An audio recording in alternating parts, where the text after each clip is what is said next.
Bismillah. Bismillah.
Bismillah.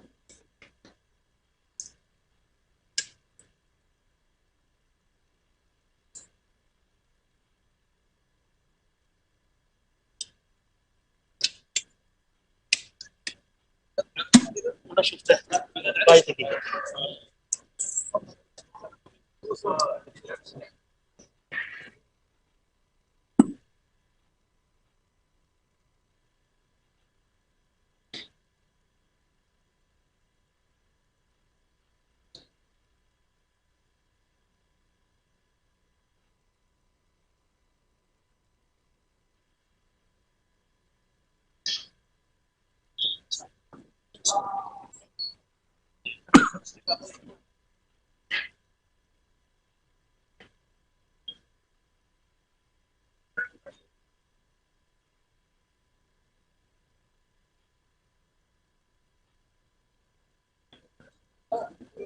Sehat Ustaz. Baik.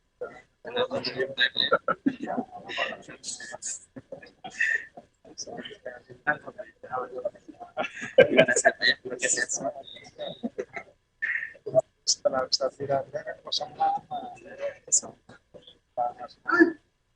Setelah Ustaz bilang itu berapa ini?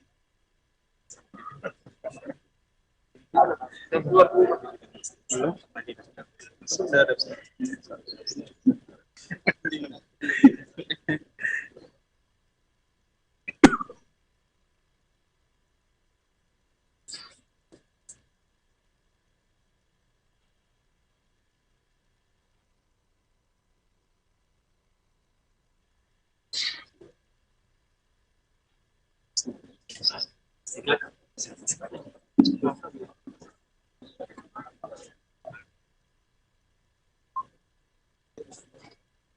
Bismillahirrahmanirrahim.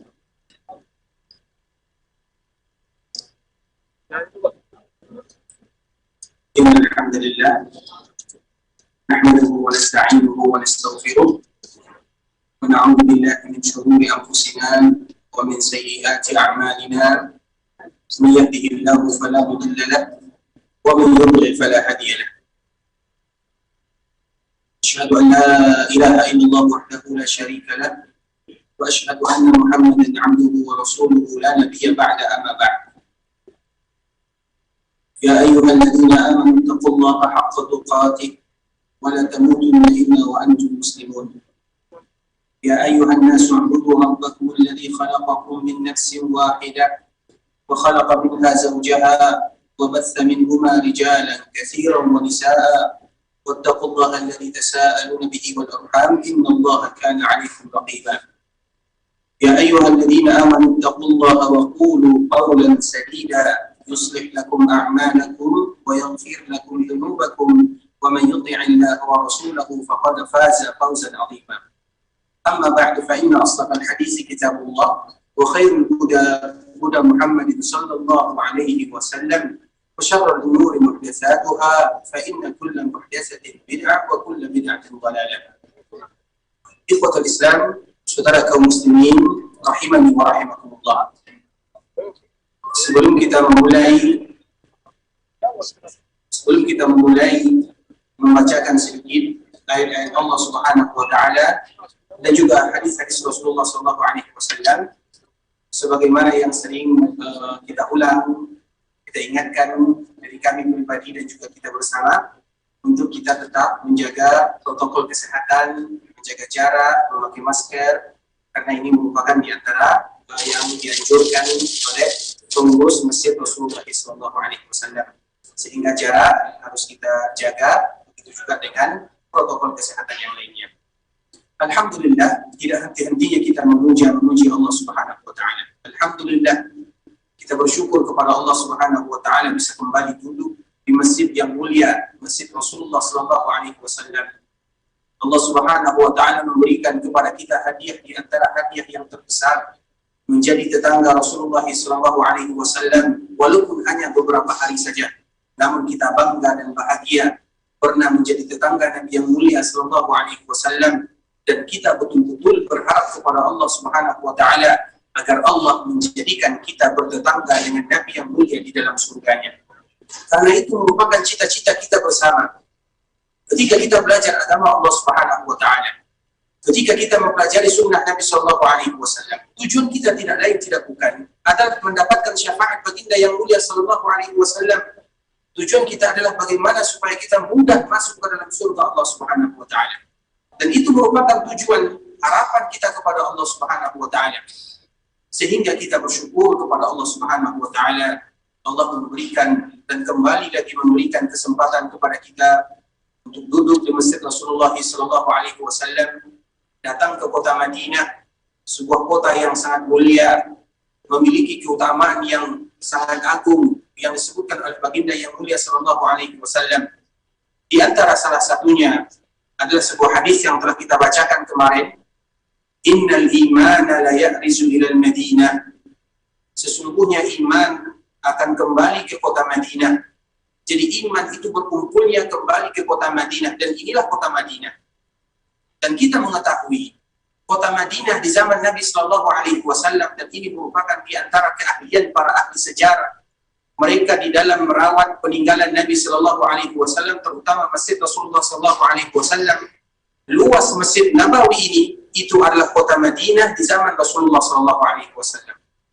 Kita lihat sekarang Masjid Nabawi yang diberikan perluasan. Mereka tidak hanya memberikan perluasan begitu saja, namun ternyata ada di sana sejarah yang sangat indah, yaitu Masjid Nabawi yang kita ada di sana sekarang itu merupakan kota Madinah secara umum seluruhnya di zaman Rasulullah SAW, sehingga mereka memilih perluasan Masjid Rasulullah SAW sebesar kota Madinah yang ada di zaman Nabi SAW. Nabi yang mulia SAW menyebutkan, Innal imana la ya'rizu ilal Madinah. Sesungguhnya iman itu akan kembali kepada kota Madinah atau kembali ke kota Madinah. Kama ta'rizul hayyatu ila jubriha. Sebagaimana ular, dia pasti akan kembali ke sarangnya. Intinya apa? Bahwa keimanan itu ada di kota Madinah. Kota Madinah itu adalah kota yang spesial, kota nomor 2 yang dicintai Nabi yang mulia setelah Makkah Al-Mukarramah. Dan itu adalah fakta dari Allah Subhanahu wa taala yang memuliakan kota Makkah dan Madinah. Makanya Rasulullah SAW menyebutkan di antara salah satu keutamaan kota Madinah bahwa iman akan kembali ke sana. Apa maknanya? Di antara salah satu makna iman itu akan kembali ke kota Madinah, bahwa tidak satupun yang datang ke kota Madinah, baik mereka yang ingin tinggal di sana, ataupun mereka yang ingin berziarah ke sana, ataupun mereka, intinya mereka yang datang ke kota Madinah, pasti yang mendorong mereka adalah iman. Tidak ada orang yang datang ke kota Madinah kecuali ada tarikan daya iman yang sangat kuat di dalam hatinya. Sehingga dengan demikian kita bersyukur kepada Allah Subhanahu wa taala. Semoga kita termasuk di antara mereka yang betul-betul ada iman yang kuat di dalam dadanya, sehingga dengan keimanan tersebut mendorong kita untuk datang ke kota Rasulullah SAW, sehingga apabila orang beriman yang kuat keimanannya dari seluruh penjuru dunia datang, dari sini datang, dari sana datang, mulai dari Andalusia sampai Indonesia, semuanya datang ke kota Madinah, dari timur sampai barat, dari mana saja, sehingga mereka berkumpul di kota Madinah dan yang mengumpulkan mereka di kota Madinah tersebut adalah iman yang ada di dalam dada mereka. Oleh karenanya kita senantiasa bersyukur kepada Allah Subhanahu wa taala. Kita ingat selalu nikmat tersebut dan semoga kita betul-betul menjadi hamba-hamba Allah Subhanahu wa taala yang memiliki keimanan yang kuat.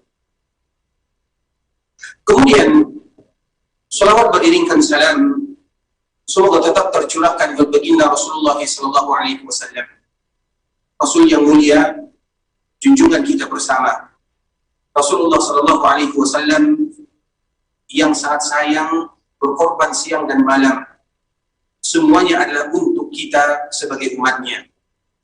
Kalau kita memperhatikan bagaimana perjuangan Rasulullah sallallahu alaihi wasallam, Rasul itu yang dipikirkan olehnya adalah kita sebagai umatnya. Di antara salah satunya adalah hadis yang sangat mulia yang harus kita ingat betapa sayang Rasulullah sallallahu alaihi wasallam kepada kita bersama. Rasulullah sallallahu alaihi wasallam menyebutkan bahwa seluruh nabi, seluruh para rasul, mereka memiliki doa yang pasti dikabulkan oleh Allah Subhanahu wa taala. Allah memberikan hadiah kepada para nabi dan para rasul, mereka memiliki doa yang pasti dikabulkan oleh Allah Subhanahu wa taala. Begitu juga dengan Rasul kita yang mulia sallallahu alaihi wasallam. Rasul juga punya jatah. Namun apa kata Rasulullah sallallahu alaihi wasallam? Jatah yang Allah berikan kepadaku, aku simpan, kata Nabi sallallahu alaihi wasallam. Wa inni ikhtaba'tu da'wati. Jatah yang Allah berikan untuk Nabi sallallahu alaihi wasallam, sengaja Nabi menyimpannya. Nabi tidak mengambil di dunia jatah tersebut. Kita lihat nabi-nabi yang lainnya, mereka berdoa kepada Allah Subhanahu wa taala, Allah kabulkan doa dan permintaan mereka. Kecuali Rasulullah sallallahu alaihi wasallam. Apa kata Rasulullah sallallahu alaihi wasallam? Sedangkan doa atau jatah yang Allah berikan kepadaku untuk dikabulkan permintaanku, aku sengaja menyimpannya untuk akhirat kelak. Kenapa Nabi menyimpan? Li ummati. Yang mana doa tersebut semuanya akan dihadiahkan oleh Rasulullah sallallahu alaihi wasallam untuk kita sebagai umatnya. Nabi sallallahu alaihi wasallam kalau seandainya berdoa, ya Allah, berikan kepadaku kelapangan di dunia, rumah yang mewah, harta yang berlimpah, mudah bagi Allah Subhanahu wa taala untuk mengabulkan. Namun kita lihat rumah Nabi sallallahu alaihi wasallam. Ketika kita melihat sejarah bagaimana rumah Nabi itu 2 kali 3. Tidak ada yang lebih daripada 2 kali 4 rumah Nabi dan rumah istri Nabi sallallahu alaihi wasallam. Makanya kita lihat kalau ada pameran yang sudah dibuka, ada bagian contoh rumah Nabi sallallahu alaihi wasallam. Di samping kiri Masjid Nabawi ada rumah Aisyah radhiyallahu taala anha. Kemudian di bawahnya ada rumah Fatimah, anak putri Nabi tercinta radhiyallahu taala anha. Begitu selanjutnya istri Nabi sallallahu alaihi wasallam. Berapa besar rumah Nabi? 2 kali 4. Kalau kita 2 kali 4, apa yang bisa kita lakukan di dalamnya? Bahkan ketika Nabi salat, disebutkan oleh ibunda kita Aisyah radhiyallahu taala anha, ketika Nabi salat malam, karena salat malam itu adalah kewajiban untuk Rasulullah sallallahu alaihi wasallam, wajib hukumnya bagi Nabi, tidak bagi kita. Setiap kali Nabi salat malam, apa kata Aisyah? Maka Nabi sallallahu alaihi wasallam tidak bisa sujud. Kenapa? Karena Aisyah berbaring di sana. Jadi Aisyah tertidur, istri Nabi yang tercinta. Kemudian ketika Nabi sujud, terpaksa Aisyah melipat kakinya. Maknanya apa? Rumahnya sempit. Begitulah Rasulullah SAW mengajarkan kepada kita, kalau Nabi mau Madinah ini dijadikan emas oleh Allah Subhanahu wa taala. Namun itu bukan permintaan Rasulullah SAW. Permintaan Nabi adalah bagaimana Nabi menyimpan doa jatah tersebut untuk kita sebagai umatnya. Dan apa kata Rasulullah SAW? Maka permintaan aku tersebut aku jadikan sebagai syafaat untuk kalian umatku, kata Rasulullah SAW. Sehingga pantaslah kita senantiasa berselawat kepada baginda yang mulia sallallahu alaihi wasallam. Kalau seandainya kita membaca sejarah Nabi yang mulia, bagaimana perjuangan baginda sallallahu alaihi wasallam untuk kita, maka tidak akan pernah bisa terbalaskan sedikit pun yang bisa kita lakukan atau berselawat kepada Nabi sallallahu alaihi wasallam. Sedikit banyak kita mempelajari sunnah Nabi sallallahu alaihi wasallam, kemudian kita berusaha menerapkan dalam kehidupan sehari-hari, itu yang bisa kita lakukan. Allahumma salli ala Muhammad wa ala ali Muhammad kama sallaita ala Ibrahim wa ala ali Ibrahim innaka Hamidum Majid.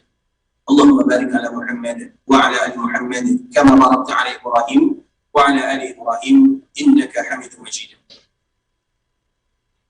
Ikhwatul Islam, para jamaah rahimani wa rahimakumullah, kita akan melanjutkan pembahasan kita yang sebelumnya, masih berkaitan tentang masalah ibadah. Karena kita statusnya tidak lebih daripada hamba. Status kita semua adalah hamba. Dan kita tahu konsekuensi seorang hamba adalah patuh kepada majikannya. Sedangkan kita adalah hamba Allah Subhanahu wa Ta'ala. Intinya apa? Berarti kita harus patuh, tunduk kepada Allah Subhanahu wa Ta'ala, berusaha melaksanakan apa yang Allah perintahkan dan meninggalkan apa yang Allah larang kita darinya. Sehingga ayat yang pertama yang Allah perintahkan kepada kita, perintah pertama di dalam Al-Quran adalah firman Allah yang ada di dalam surah Al-Baqarah yang mungkin semua kita hafal. Ya ayyuhan nasu ubudu rabbakum alladhi khalaqakum walladzina min qablikum la'allakum tattaqun. Wahai manusia semuanya, beribadahlah kalian kepada Allah. Karena memang kita diciptakan adalah untuk beribadah. Kita harus mengingatkan satu dengan yang lainnya, bahwa Allah ciptakan kita adalah untuk beribadah kepada Allah Subhanahu wa Ta'ala, dan itu adalah tujuan awal kita diciptakan oleh Allah Subhanahu wa Ta'ala. Namun, kita harus ingat juga kerisauan yang senantiasa dihadapi oleh manusia langsung dijawab oleh Allah Subhanahu wa Ta'ala. Maknanya apa? Mereka yang beribadah kepada Allah Subhanahu wa Ta'ala, tidak pernah Allah akan melalaikan mereka. Sehingga setiap ayat yang berbicara tentang ibadah, maka kalau seandainya kita melihat sambungannya, maka akan mendapatkan peluang yang besar, atau akan mendapatkan manfaat yang mulia, baik di dunia dan di akhirat. Kita contohkan ayat yang senantiasa kita dengar. Allah Subhanahu wa Ta'ala menyebutkan dalam surah Az-Zariyat, wa ma khalaqatul jinna wal insa illa liya'budun. Semua kita hafal. Wa ma khalaqatul jinna wal insa illa liya'budun. Tidaklah aku ciptakan manusia dan jin kecuali beribadah. Namun coba kita perhatikan ayat yang selanjutnya. Wa ma khalaqatul jinna wal insa illa liya'budun. Ma uridu minhum min rizqin wa ma uridu an yut'imun. Innallaha huwa ar-razzaq dzul quwwatil matin. Tidaklah aku ciptakan jin dan manusia kecuali beribadah. Kemudian Allah menyebutkan ma uridu minhum. Aku tidak menginginkan dari mereka rezeki, tidak menginginkan dari mereka sesuatu apapun. Karena kita yang butuh kepada Allah Subhanahu wa Ta'ala. Allah tidak pernah butuh kepada kita. Kita mau salat, tidak mau salat. Kita mau beribadah, tidak beribadah. Tidak ada pengaruhnya bagi Allah.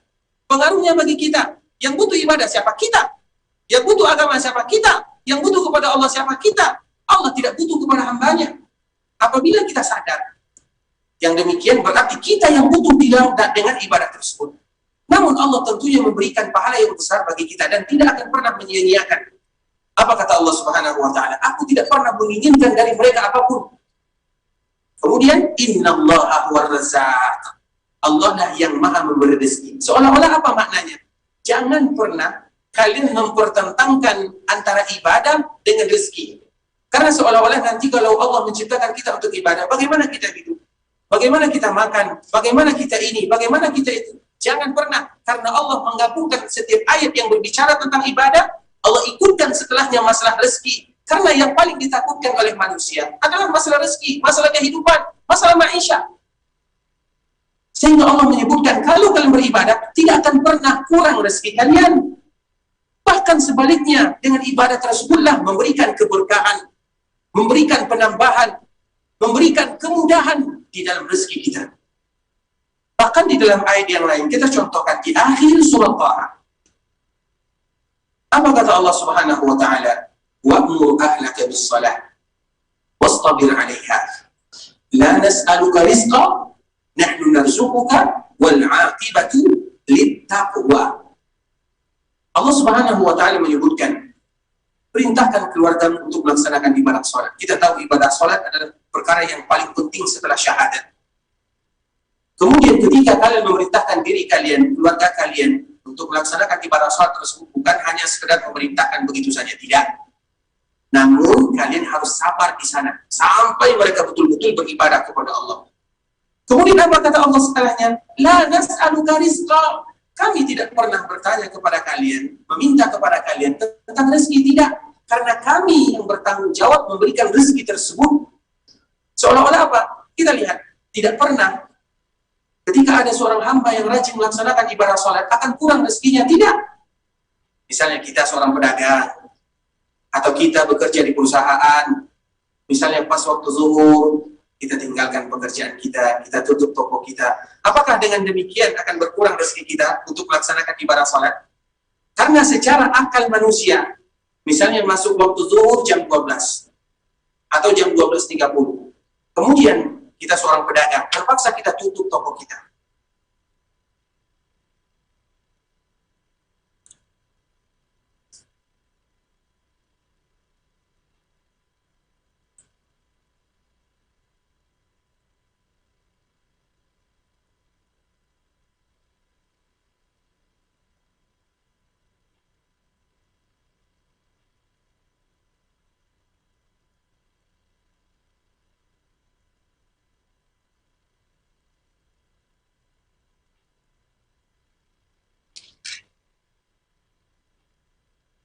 Kita ulang lagi ikhwatul Islam rahimani wa rahimakumullah. Seperti misalnya kita ibarat seorang pedagang, masuk waktu zuhur kita tutup dulu toko kita. Berapa waktu kita secara akal manusia hilang waktu kita? Berapa pelanggan kita hilang atau tidak datang ke toko kita misalnya? Namun apakah demikian? Itu matematika kita, bukan matematika Allah Subhanahu wa taala. Karena perhitungan kita berbeda dengan perhitungan Allah Subhanahu wa taala. Setiap mereka yang beribadah kepada Allah tidak akan pernah kurang rezekinya, kehidupannya, bahkan mereka yang beribadah itulah dijanjikan oleh Allah Subhanahu wa taala dengan keberkahan. Sehingga kita kembalikan lagi, untuk apa Allah menciptakan kita? Yaitu untuk beribadah. Semua tingkah laku kita, kegiatan kita, kita jadikan penopang, penolong untuk ibadah kepada Allah Subhanahu wa taala dan mentauhidkan Allah Subhanahu wa taala dengan sebenar-benarnya. Kemudian kita akan membacakan sedikit firman Allah Subhanahu wa taala. Apa faedah, manfaat bagi mereka yang betul-betul beribadah kepada Allah Subhanahu wa taala, terutama mentauhidkan Allah Subhanahu wa taala. Allah Subhanahu wa taala menyebutkan di dalam surah Al-An'am, "Alladzina amanu wa lam yalbisu imanahum bidzulmin ulaika lahumul amnu wa hum muhtadun." Mereka yang betul-betul beriman kepada Allah dan tidak mencampur adukan antara keimanan mereka dengan kezaliman, maka mereka akan mendapatkan kenyamanan dan keamanan, dan merekalah yang akan diberikan petunjuk oleh Allah Subhanahu wa taala. Maknanya apa? Mereka yang betul-betul beriman, beribadah kepada Allah Subhanahu wa taala tanpa mencampurkan ibadah dan keimanan tersebut dengan kezaliman. Kita tahu zalim itu apa? Meletakkan sesuatu bukan pada tempatnya. Allah ciptakan kita untuk beribadah. Kalau seandainya kita lari dari penciptaan kita, berarti seolah-olah kita memposisikan diri kita di selain tempat yang Allah ajarkan dan Allah perintahkan kepada kita. Itu adalah kezaliman. Kezaliman itu banyak macamnya. Pertama, kezaliman kepada Allah Subhanahu wa taala. Yang kedua, kezaliman terhadap diri sendiri. Dan yang ketiga, kezaliman terhadap saudara kita atau sesama makhluk, baik itu manusia ataupun makhluk Allah yang lainnya. Dan kita tahu Allah mengharamkan sebagaimana yang disebutkan di dalam hadis, "Inni haramtu dzulma 'ala nafsi."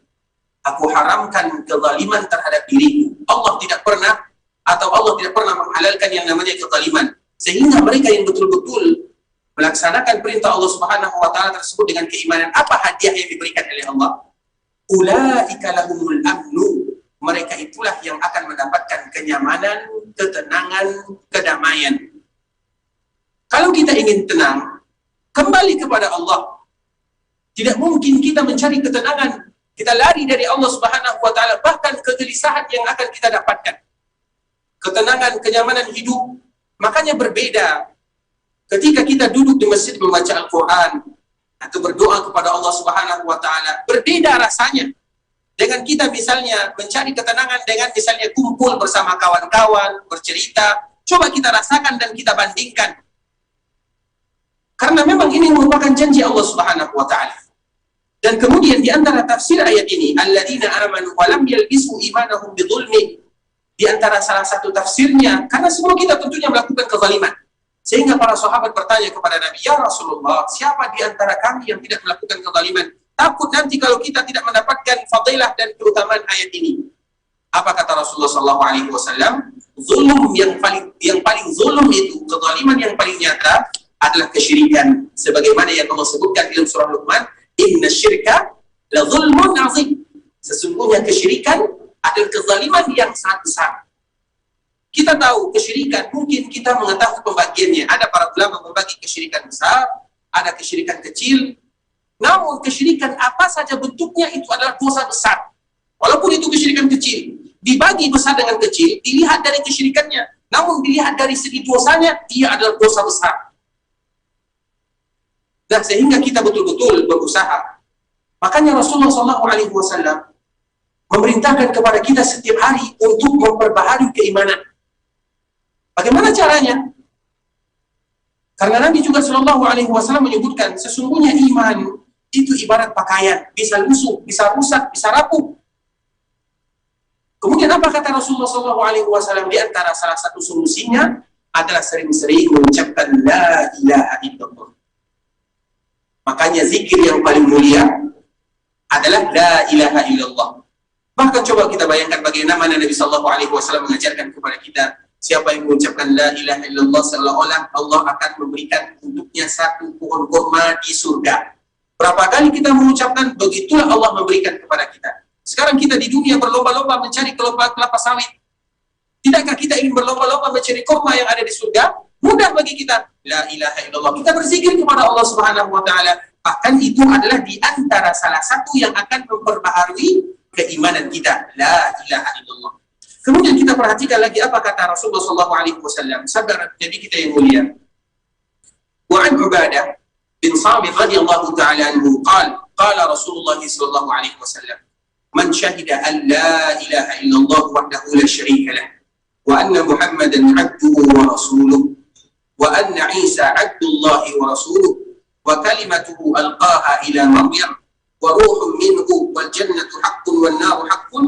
Adkhalahu Allahul jannata ala ma kana min al-amal. Rasulullah SAW menyebutkan dari hadis Ubadah bin Samit radhiyallahu ta'ala. Apa kata Nabi yang mulia sallallahu alaihi wasallam? Barang siapa yang menyaksikan atau senantiasa mengucapkan la ilaha illallah, man syahida an la ilaha illallah wahdahu la syarikalah, betul-betul beribadah kepada Allah Subhanahu wa taala. Dan kita harus tahu, sebelumnya atau 2 hari sebelumnya kita telah menjelaskan konsekuensi daripada la ilaha illallah. Kita wajib mengucapkan la ilaha illallah, namun bukan hanya sekedar ucapan. La ilaha illallah itu yang diperintahkan adalah amalannya, aplikasinya dalam kehidupan sehari-hari. La ilaha illallah, banyak orang yang mengucapkan la ilaha illallah dan itu adalah kalimat yang mulia. Namun tidak cukup dengan ucapan saja. Harus ada perbuatan, harus dengan hati semuanya. Sehingga kita kenal kemarin telah kita jelaskan, la ilaha illallah ada rukunnya. Rukunnya apa? 2. Yang pertama an-nafyu, yang kedua al-isbat, yaitu menafikan semua sesembahan selain Allah Subhanahu wa taala. Semuanya yang disembah selain Allah banyak, namun tidak satu pun yang berhak di antara mereka disembah. Itu namanya nafi. Kemudian kita isbatkan. Apa isbat itu artinya? Yaitu hanya menetapkan untuk Allah Subhanahu wa taala. Makanya nanti kita akan jelaskan bagaimana Allah mengumpulkan seluruh makhluk dalam kehidupan akhirat dan bagaimana Allah Subhanahu wa taala berkata kepada semua makhluk, hendaklah kalian mengikuti semua sesembahan kalian. Yang menyembah matahari, ikuti matahari. Yang menyembah rembulan, ikuti rembulan. Yang menyembah api, ikuti api. Yang menyembah hewan, ikuti hewan. Yang menyembah makhluk ini, makhluk itu, silakan ikuti. Yang tersisa adalah mereka yang menyembah Allah Subhanahu wa ta'ala. Sehingga kalimat la ilaha illallah, rukunnya an-nafyu wal isbat. Kemudian ada syaratnya. Tidak begitu saja la ilaha illallah cukup demikian, tidak. Ada syaratnya. Ada konsekuensinya. Apa syaratnya? Ilmun yaqinun ikhlasun sidqun mahabbatun inqiyad al-qabul. Ada 7. Kita harus tahu maknanya. La ilaha illallah kita harus tahu, kita harus belajar. Kemudian yakin, ketika kita mengucapkan tidak hanya sekedar di mulut saja, namun ada ikrar, ada rasa yakin yang paling kuat bahwa betul-betul tidak ada ilah selain Allah Azza wa Jalla.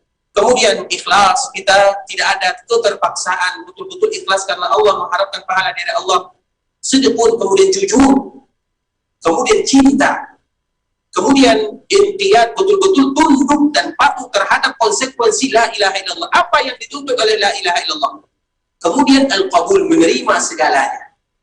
Itu yang harus kita lakukan. Nah, apabila mereka melakukan yang demikian, man syahida an la ilaha illallah, wahdahu la syarikalah. Barang siapa yang betul-betul melaksanakan kalimat ini dengan rukun dan syaratnya, wa anna Muhammadan abduhu wa rasuluh, dan Nabi kita yang mulia adalah hamba Allah dan Rasulnya. Kemudian Nabi Isa percaya tentang Nabi Isa bahwa Nabi Isa adalah hamba Allah dan Rasulnya, yang mana Nabi Isa tercipta dari ruh yang telah Allah tiupkan kepada ibunya Maryam alaihissalam. Kemudian percaya tentang yang namanya surga, bahwa kita beramal untuk mendapatkan surga, dan surga itu ada pastinya. Begitu juga dengan neraka. Apa kata Allah? Adkhalahullahu jannah. Inilah hasilnya. Maka mereka akan dimasukkan oleh Allah ke dalam surga ala makana minal amal, yaitu ketika mereka beramal. Tidak cukup hanya meyakini, karena iman tidak terlepas dari 3 konsekuensi. Iman apa? Iman itu yakin. Iman itu apa? Iman itu lisan. Iman itu apa? Iman itu perbuatan. 3 hal yang tidak bisa dipisahkan. Mereka yang beriman kemudian tidak sholat, itu belum dikatakan dengan beriman. Makanya kalau ada yang tidak sholat dan mengatakan iman itu di sini, betul iman itu di sini. Namun mana konsekuensinya? Mana pengamalannya? Mana aplikasinya dalam kehidupan sehari-hari?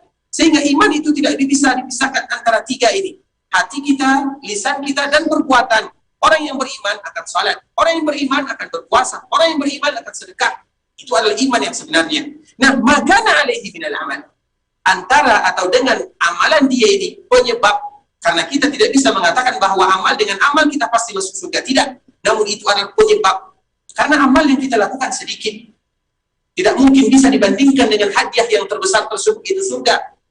Namun itu adalah penyebab kita dimasukkan oleh Allah Subhanahu wa taala ke dalam surga. Karena Nabi menyebutkan la yadkhula ahadun, tidaklah seseorang di antara kalian, la yadkhula ahadun amalahul jannah, tidaklah salah seorang di antara kalian yang bisa memasukkan amalannya dengan amalan tersebut ke dalam surga.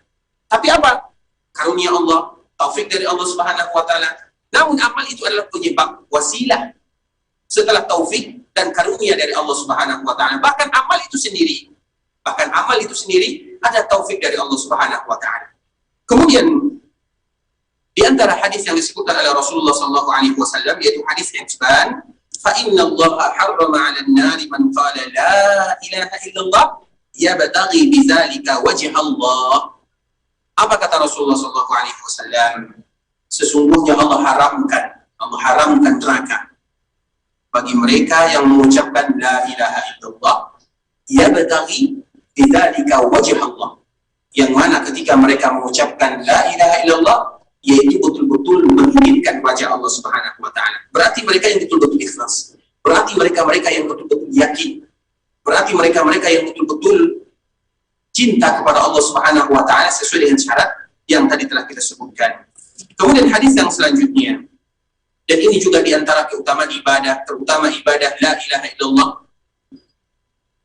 An Abi Sa'id Al-Khudri radhiyallahu ta'ala anhu an Rasulillah sallallahu alaihi wasallam qala Musa alaihi salam, ya Rabbi 'allimni syai'an azkurka wa ad'uka bihi. Qala qul ya Musa la ilaha illallah. Qala kullu 'ibadika yaquluna hadha. Qala ya Musa law anna as-samawati as-sab' wa 'amirahunna wal aradina as-sab' fi kiffatin wa la ilaha illallah fi kiffatin malat bihinna la ilaha illallah. Rawahu Ibnu Hibban wal Hakim wa sahahahu. Di dalam hadis ini kita akan mendapatkan keutamaan yang sangat agung terhadap kalimat tauhid tersebut, tentunya dengan syarat dan rukunnya. Di antara salah satunya adalah Musa alaihi salam. Ini bercerita tentang Nabi Musa. Apa kata Rasulullah sallallahu alaihi wasallam? Nabi Musa ini meminta sesuatu kepada Allah Subhanahu wa taala. Apa kata Nabi Musa? Ya Allah. Dan kita tahu Nabi Musa gelarnya adalah Kalimullah. Nama lain daripada Nabi Musa atau gelarnya adalah Kalimullah. Nabi yang langsung berbicara dengan Allah Subhanahu wa taala. Sebagaimana juga Nabi Rasulullah sallallahu alaihi wasallam berbicara langsung dengan Allah Subhanahu wa taala. Karena ada 2 nabi yang langsung berbicara dengan Allah tanpa ada pembatas di dunia, yaitu Rasul kita yang mulia sallallahu alaihi wasallam ketika melakukan Isra Mi'raj, dan yang kedua adalah Nabi Musa alaihissalam, sehingga Nabi Musa ini lebih identik atau gelarnya adalah kalimullah, dan Allah menyebutkan dalam surah An-Nisa, wa kallamallahu Musa taklima, dan Allah betul-betul berbicara dengan Nabi Musa. Maknanya apa? Jadi ketika disebutkan ketika Nabi Musa meminta kepada Allah berbeda dengan Nabi yang lainnya, dan ini merupakan di antara kedudukan Nabi Musa dibandingkan dengan Nabi-Nabi yang lainnya. Walaupun semua para Nabi mereka memiliki keutamaan yang berbeda yang disebutkan oleh para ulama. Apa kata Nabi Musa kepada Allah Subhanahu wa Ta'ala? Ya Rabbi alimni syai'an azkurka wa ad'uka bih. Wahai ya Allah, ajarkan kepadaku sebuah kalimat yang dengan kalimat tersebut, kalau bahasa kitanya, ajarkan kepadaku zikir. Jadi Nabi Musa meminta kepada Allah, ajarkan kepadanya sesuatu yang dengan zikir tersebut, dengan kalimat tersebut, Nabi Musa senantiasa mengucapkan zikir ini agar lebih dekat kepada Allah Subhanahu wa Ta'ala. Kemudian apa kata Allah Subhanahu wa Ta'ala? Qul ya Musa la ilaha illallah. Wahai Musa, katakan la ilaha illallah, sebuah zikir yang sangat agung. Apa kata Nabi Musa? Ya Allah, sesungguhnya hambamu atau semua hambamu mengucapkan kalimat ini.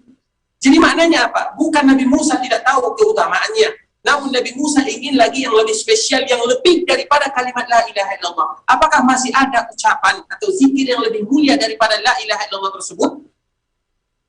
Apa kata Allah Subhanahu wa Ta'ala ketika melihat Nabi Musa mengatakan yang demikian? Ya Musa, ya Allah, qul ya Musa la ilaha illallah, kullu ibadika yaquluna hadha.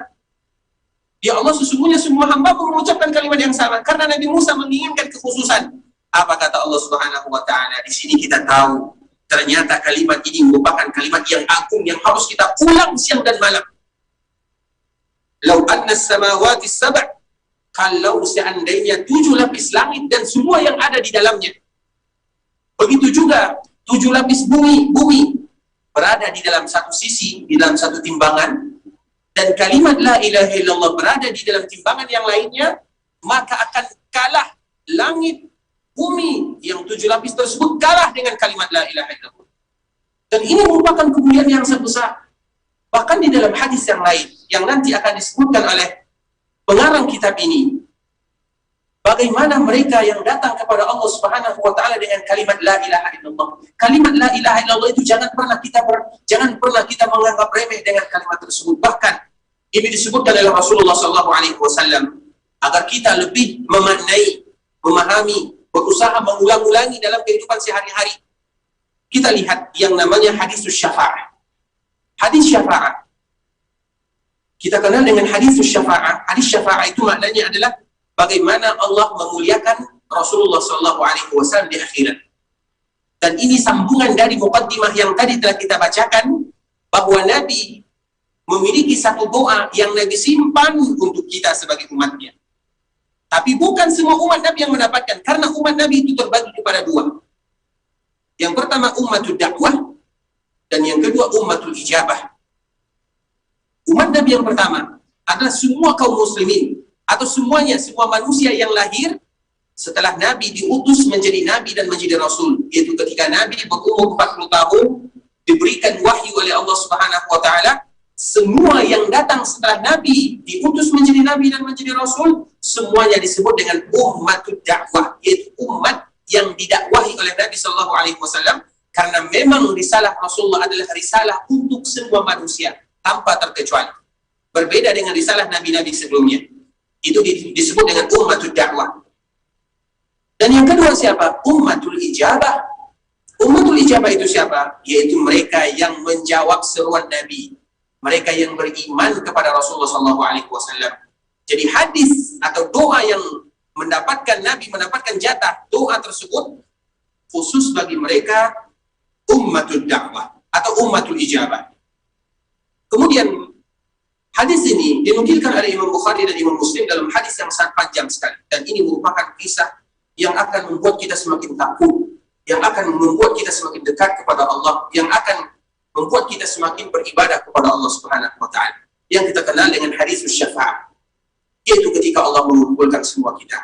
Allah kumpulkan semuanya dari zaman Nabi Adam sampai umat terakhir.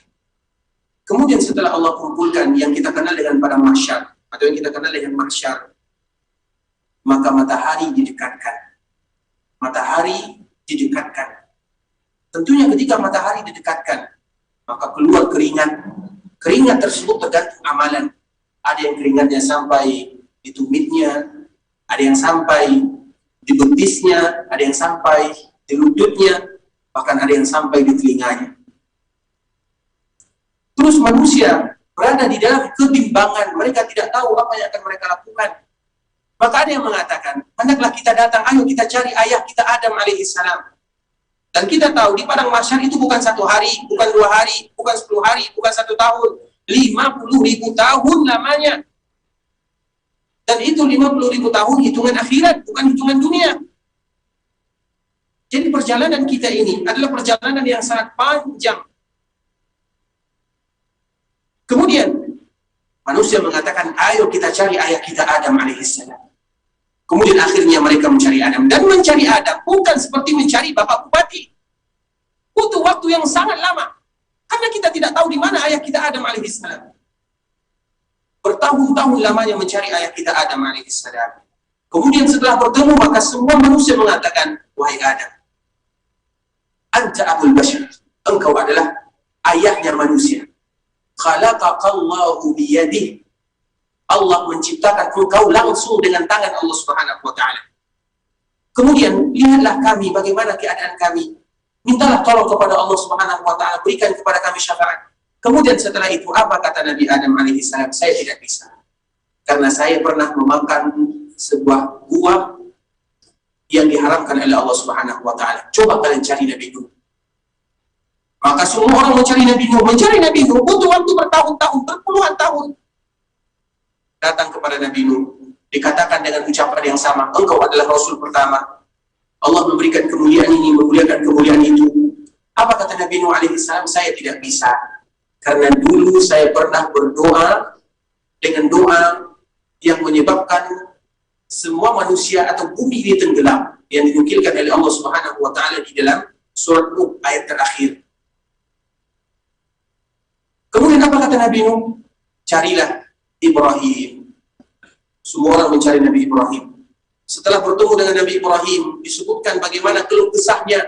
Apa kata Nabi Ibrahim? Saya tidak bisa. Karena saya dulu pernah berbohong. Padahal bukan berbohong. Aku dulu pernah berbohong 3 kali. 3 kali Nabi Musa berbohong dalam kehidupannya.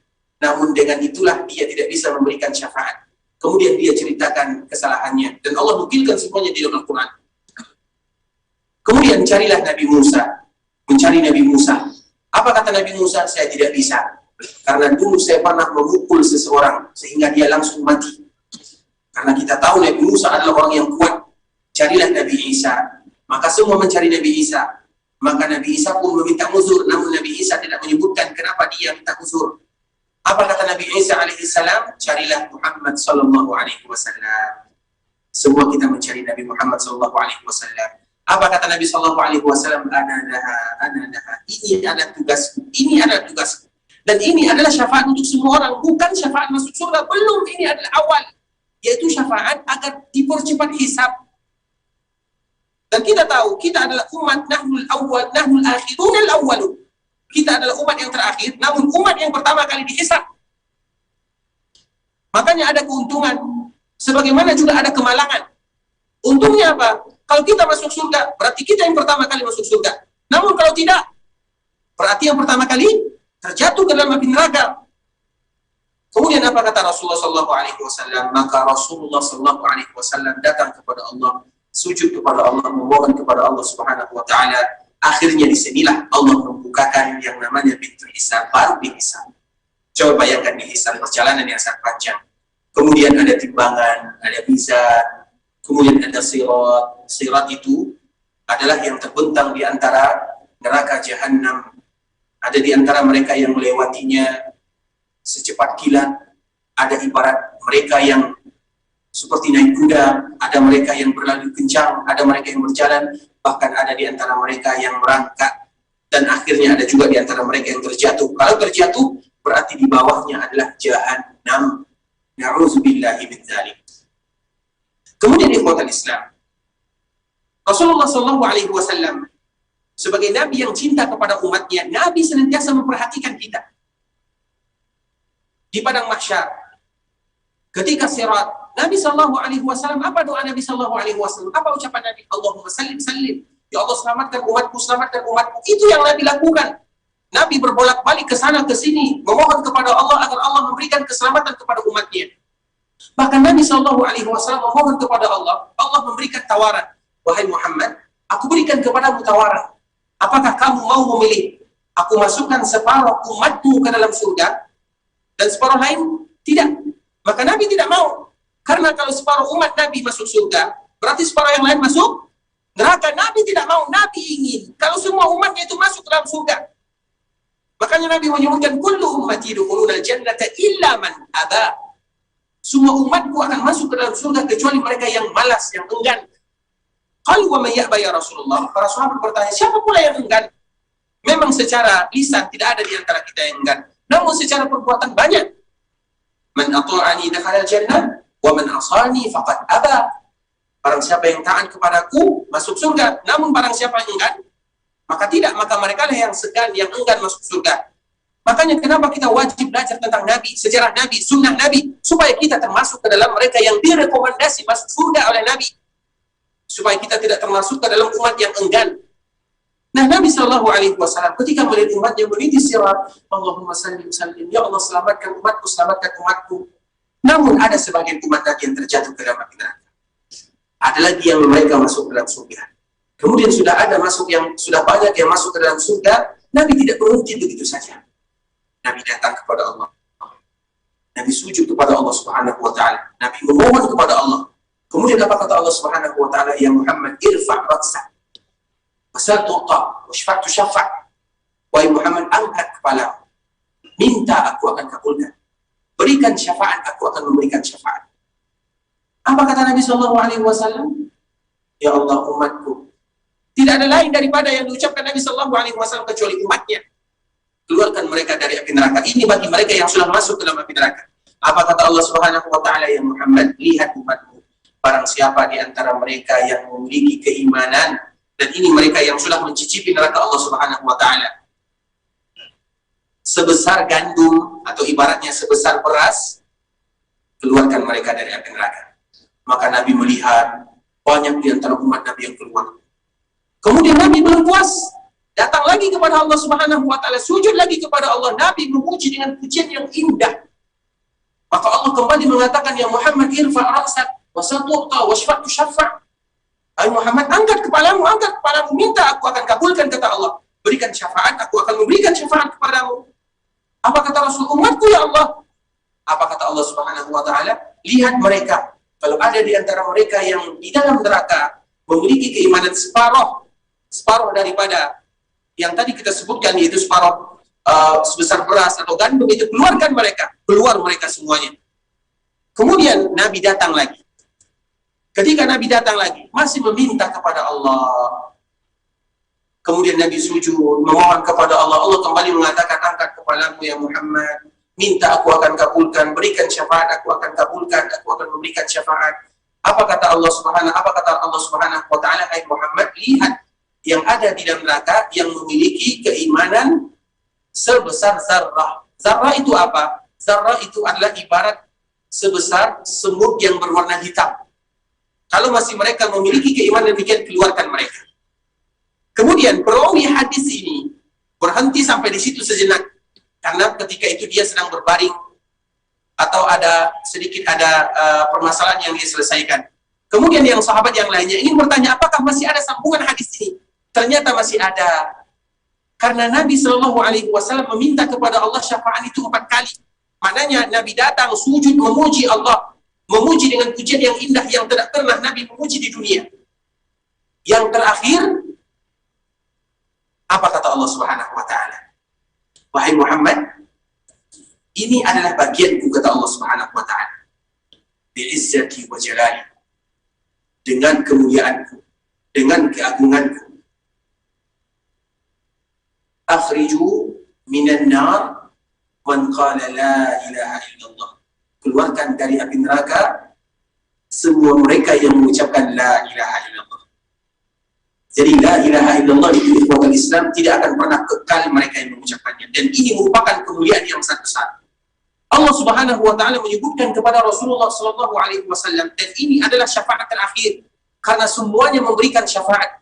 Para nabi memberikan syafaat, orang tua memberikan syafaat, anak memberikan syafaat, orang syahid memberikan syafaat, teman-teman memberikan syafaat, semuanya memberikan syafaat, orang saleh memberikan syafaat, malaikat pun memberikan syafaat.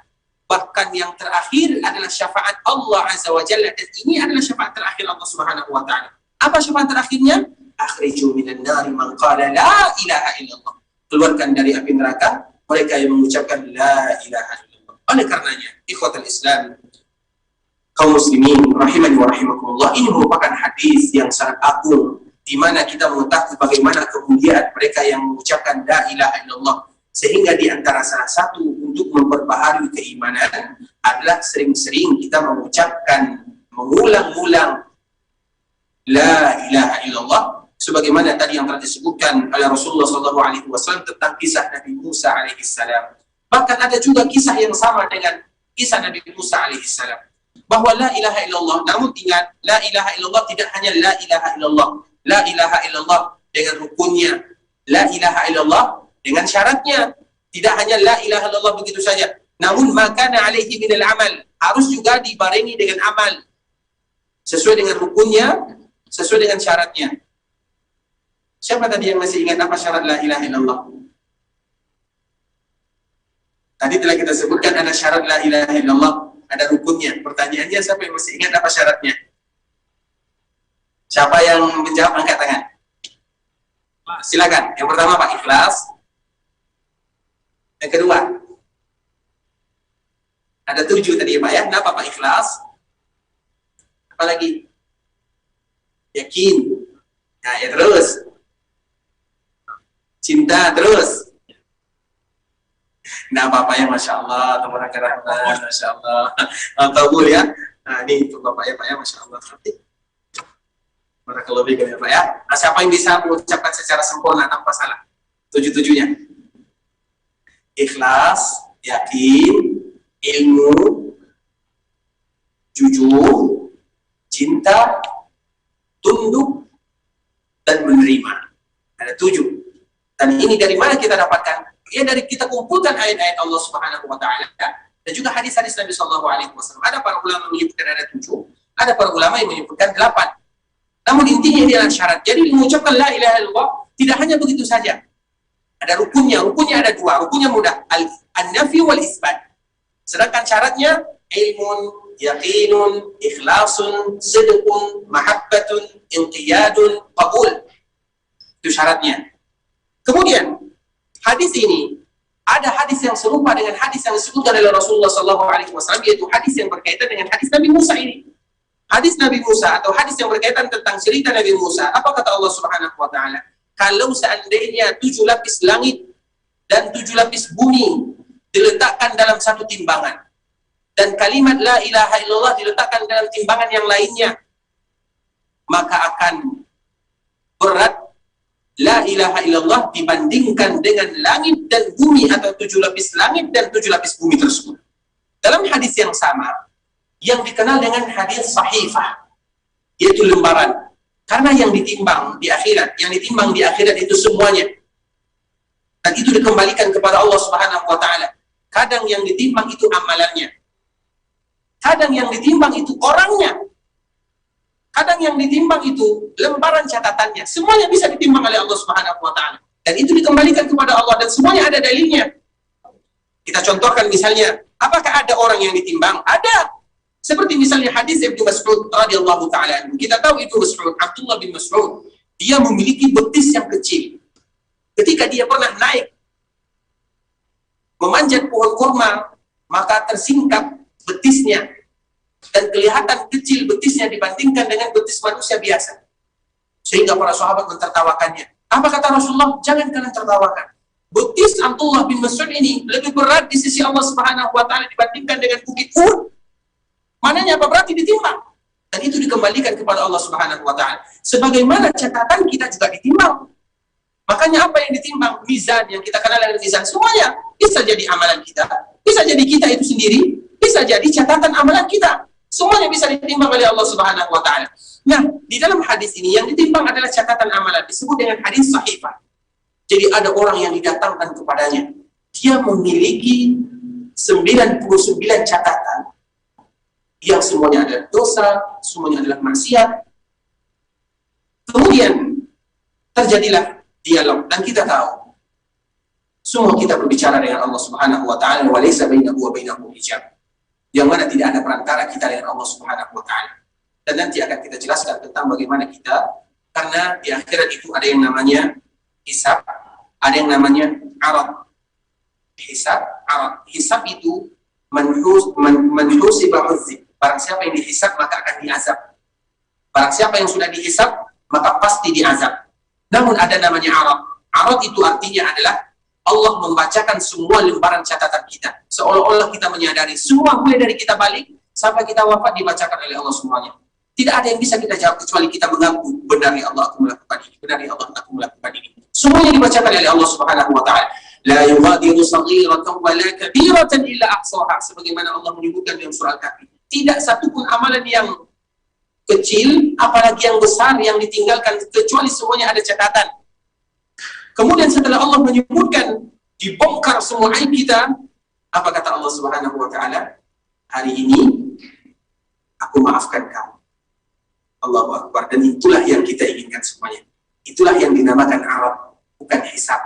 Karena mereka yang diarad maka masuk ke dalam surga. Tapi mereka yang dihisab pasti akan diazab. Oleh karenanya, laki-laki ini kita sebut dengan hadis sahifah. Dia dipanggil oleh Allah Subhanahu wa taala. Diperlihatkan semua keburukannya. Ada 99 keburukannya. Sehingga hamba ini hampir-hampir putus asa. Allah mengatakan, apakah kamu masih memiliki amalan? Tidak ada yang bisa dia jawab, karena semua catatan Allah miliki. Kemudian dia mengatakan, tidak ya Allah. Apa kata Allah Subhanahu wa ta'ala? Hari ini tidak satupun yang terzalimi. Tidak ada satupun kebaikan kecuali pasti diberikan balasan. Sebagaimana tidak ada satupun keburukan kecuali juga diberikan balasan.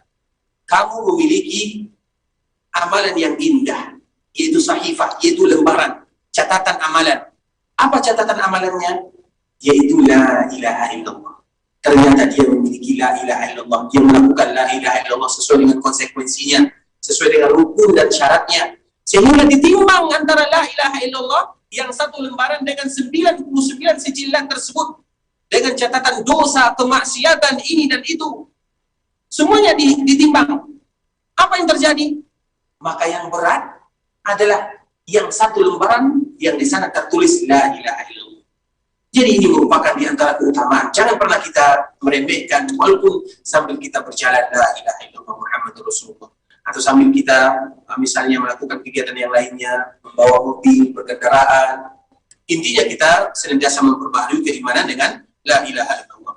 Kemudian hadis yang terakhir, ikhwatul Islam, dan ini semuanya pembahasan tentang keutamaan, apa yang harus kita atau apa yang kita dapatkan ketika kita betul-betul mentauhidkan Allah Subhanahu wa taala. Kemudian hadis yang terakhir yang kita bahas pada hari ini yaitu hadis dari At-Tirmidzi wa hasanahu an Anas radhiyallahu taala anhu, sami'tu Rasulullah sallallahu alaihi wasallam yaqul, qala Allah taala ya ibna Adam innaka law ataitani bi qurabil ardi khataaya thumma laqitani la tusyriku bi syai'a la ataituka bi qurabiha maghfiratan. Hadis Anas bin Malik radhiyallahu ta'ala, hadis yang memberikan kepada kita kabar gembira. Allah menyebutkan dan Allah berfirman, kita sebut dengan hadis qudsi, wahai anak Adam, kalau seandainya kalian membawa dosa sebesar bumi, dan kita sadar kita semua berdosa, semua kita berdosa, siang malam kita berdosa, kita sadar dengan dosa kita, namun kita tidak pernah putus asa dari rahmat Allah Subhanahu wa ta'ala.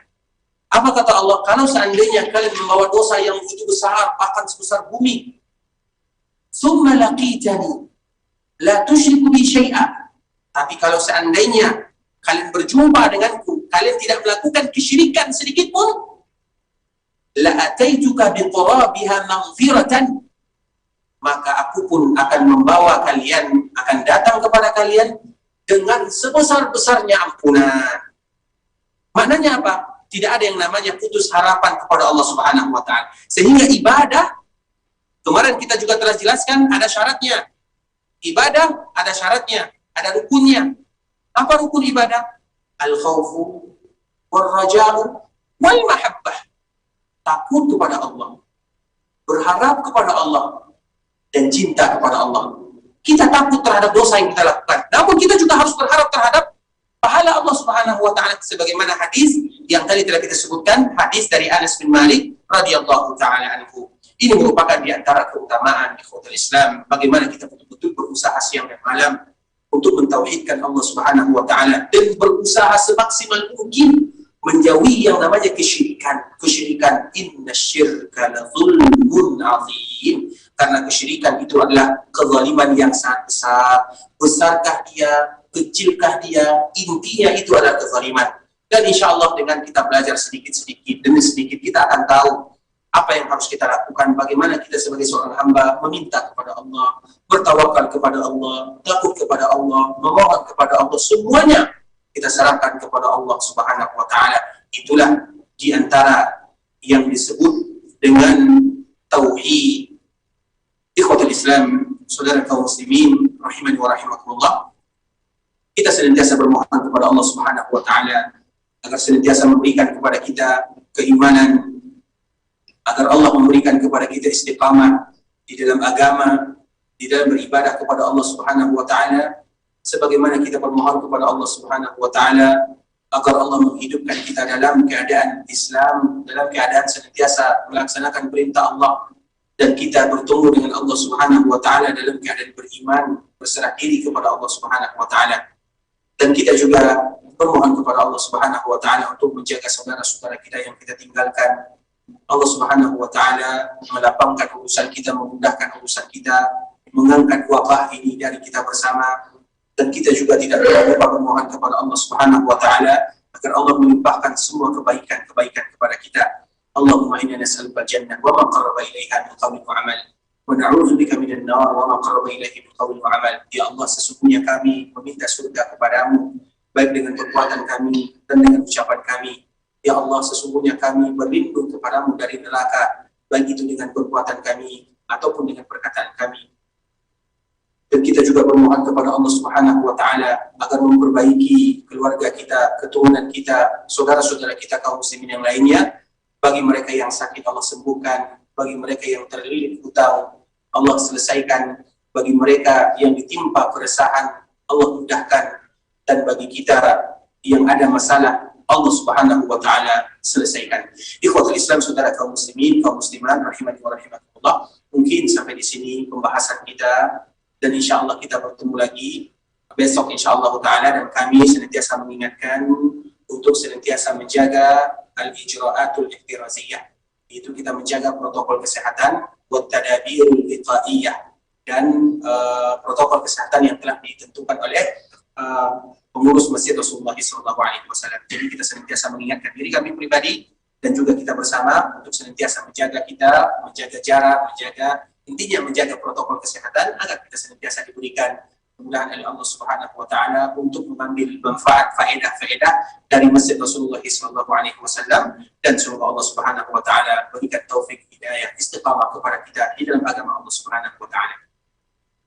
Ikhwatul Islam, saudara kaum muslimin rahimani wa rahimakumullah, tentunya yang benar dari Allah Subhanahu wa taala. Kalau ada yang salah itu sudah pasti dari kami, karena kesalahan kami, karena kebodohan kami, karena kejahilan kami. Kalau seandainya ada kata-kata yang salah, kata-kata yang silaf, kami mohon maaf. Dan insya Allah semoga Allah memberikan perjumpaan kepada kita besok insya Allah ta'ala. Dan kami mohon maaf karena mungkin kita belum bisa bersalaman. Kita tetap saling mendoakan satu sama lainnya dan demi menjaga protokol. Kami minta izin dan undur diri. Kita tutup dengan doa kafaratul majlis. Subhanallah wa bihamdika asyhadu an la ilaha illa anta astaghfiruka wa atubu ilaik. وصلى اللهم وسلم على نبينا وحبيبنا محمد صلى الله عليه وسلم. السلام عليكم ورحمة الله وبركاته.